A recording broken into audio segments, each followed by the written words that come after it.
आप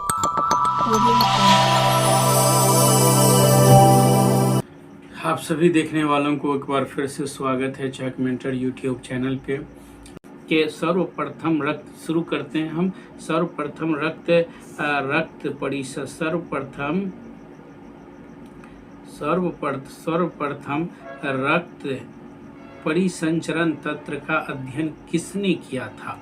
सर्वप्रथम रक्त परिसंचरण, इसमें बहुत सारे प्रश्न ऐसे हैं जिसका आपको मतलब पहले से भी पता होगा कि धड़कन को प्रारंभ करना का कार्य, दिल की धड़कन को प्रारंभ करना का कार्य किसका है?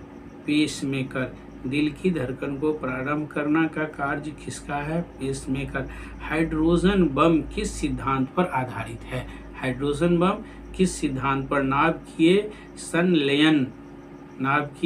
संलयन पर आधारित है। नाभिकीय संलयन पर। एक द्रव बूंद की प्रवृत्ति गोलाकार लेने की होती है, जिसका क्या कारण है? तो पृष्ठीय तनाव के कारण जो है वो बूंद की प्रवृत्ति गोलाकार लेने की होती है। जल में घुलनशील विटामिन को क्या कहते हैं, या कौन सा विटामिन जल में घुलनशील है? तो ये आपको पता है, बी और सी। कौन सा विटामिन? विटामिन बी और विटामिन सी। विटामिन बी और विटामिन सी। फिर इसी तरह से जो है अगला प्रश्न देखते हैं क्या है। पृथ्वी का घूर्णन अक्ष किसकी कक्षा के तल पर लंबवत नहीं है? यह झुकाव किसके लिए जिम्मेदार है? तो पृथ्वी पर मौसम के बदलने के लिए। किसके लिए? मौसम पर बदलने के लिए। फिर अगला क्वेश्चन देखिए, कौन से एकमात्र भारतीय वैज्ञानिक है जिसने भौतिकी के क्षेत्र में नोबेल पुरस्कार प्राप्त किया है? सॉरी, डॉक्टर सीवी रमन जो है भौतिकी के मात्र एक वैज्ञानिक है जो नोबेल पुरस्कार प्राप्त किए हैं। किसने न्यूटन से पूर्व ही बता दिया था सभी वस्तुएं पृथ्वी की ओर गुरुत्वाकर्षित होती है?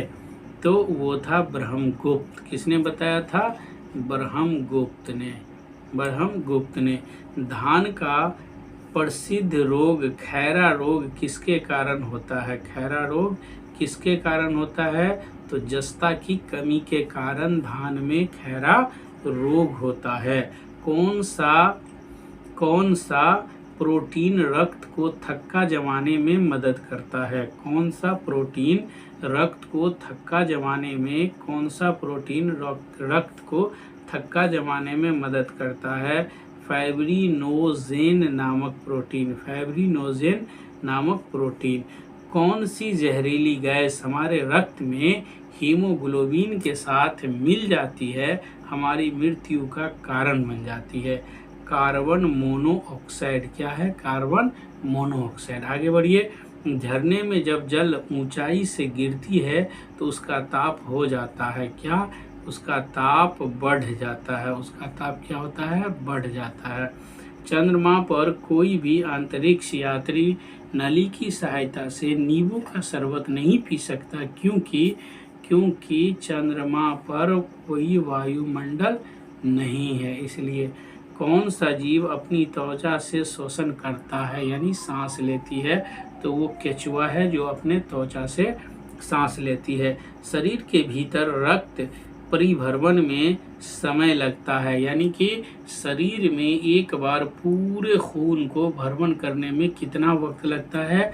23 सेकेंड, यानी 23 सेकेंड। डेसिबल क्या है? ध्वनि की एक माप, यानी ध्वनि को जो है मापा जाता है किससे? डेसिबल से मापा जाता है। फिर कॉपर सल्फेट 17 का क्वेश्चन नंबर 17 क्या है? कॉपर सल्फेट के विलयन में बिजली के वाहक क्या है? कॉपर सल्फेट के विलयन में बिजली के वाहक क्या है? वो आयन है। मानव शरीर में परिसंचरण तंत्र के अंतर्गत रक्त महाधमनी में प्रवेश करती है बाएं सिरा से। किधर से? बाएं सिरा से।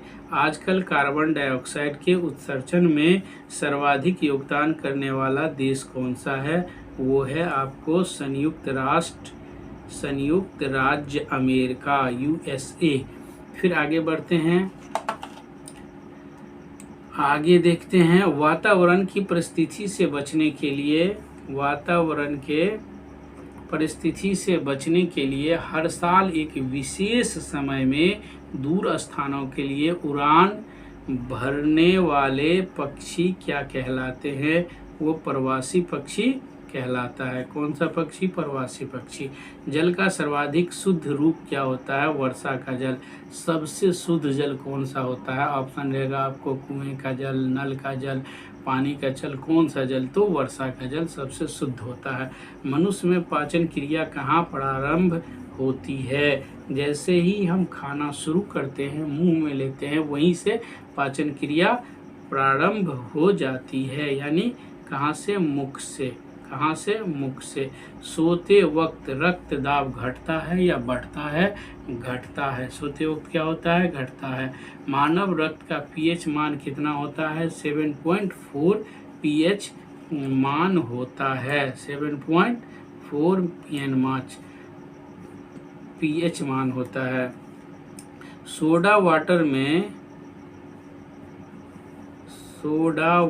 में नींबू का रस डालते हैं तो बुलबुले निकलने लगते हैं, क्योंकि इसमें क्या होता है? क्षार होता है। कटे हुए सेब का रंग कुछ देर बाद भूरा हो जाता है। क्यों? क्योंकि वो वायु से क्रिया करके बना लेता है, क्या बना लेता है? Iron oxide. Iron oxide. फिर थायराइड ग्रंथि से थायरोक्सिन स्रावित करने के लिए उत्तेजित करने वाला अंतःस्रावी हार्मोन कौन सा है? वो TSH है। एक थायराइड जांच के लिए क्या किस चीज को जांचा जाता है? तो वो भी TSH ही होता है। पाचन क्रिया में प्रोटीन किस पदार्थ में बदल जाते हैं? तो एमिनो अम्ल में। किसमें? एमिनो अम्ल। प्रमुख मुख से निकली लार पाचन करती है, वो क्या होता है? मंड स्टार्च का। रानीखेत बीमारी फैलती है वायरस के द्वारा। आरबीसी का कब्रगाह है क्या? प्लीहा। प्लीहा क्या है? आरबीसी का कब्रगाह है। कब्रगाह है। गर्भाशय में विकसित हो रहे भ्रूण को किस संरचना द्वारा पोषण मिलता है? प्लेसेंटा द्वारा। किसके द्वारा? प्लेसेंटा द्वारा मिलता है। अब आइए, गर्भाशय में शिशु के विकास की जानकारी हेतु किसका प्रयोग किया जाता है? अल्ट्रासाउंड के द्वारा। विटामिन ई विशेषता किसके लिए महत्वपूर्ण है? लिंग ग्रंथि की सामान्य क्रिया से। विटामिन बी की कमी से पुरुष में क्या होता है? अरक्तता होता है। अरक्तता। लैक्टोज किस में पाया जाता है? दूध में लैक्टोज पाया जाता है। भ्रूण के विकास के लिए किस अंग के द्वारा खाद्य पूर्ति की जाती है? बीजांडसन। गाय और भैंस के थनों में दूध उतारने के लिए किस हार्मोन की सुई लगाई जाती है? ऑक्सीटोसिन। ऑक्सीटोसिन सुई का जो है उसमें लगाई जाती है। आगे बढ़ते हैं, रूमेटिक हृदय रोग का रूमेटिक हृदय रोग का इलाज किसकी मदद से किया जाता है? एसिप्रीन के मदद से किया जाता है। मनुष्य की लाल रुधिर कोशिकाएं आरबीसी का जीवन काल कितना होता है? 120 दिन। इटाई रोग किस धातु के कारण होता है? कैडमियम। फिर थायरॉक्सिन की कमी से होने वाला रोग को क्या कहते हैं? घेघा। क्या कहते हैं? घेघा कहते हैं। प्रथम कोशिका की उत्पत्ति किस स्थान पर हुई? तो जल में हुई थी। रक्त में श्वेत कणों का मुख्य प्रयोजन क्या है? संक्रमण से संघर्ष करना है। मधुमेह के रोगियों द्वारा प्रयोग में लाए जाने वाले स्वीटेक्स में कितनी ऊर्जा होती है? 5 कैलोरी होती है। कितनी ऊर्जा होती है? 5 कैलोरी होती है। कौन सा हार्मोन क्या है? कौन सा हार्मोन रक्त में शर्करा की मात्रा नियंत्रित करता है? इंसुलिन। कौन सा? इंसुलिन करता है।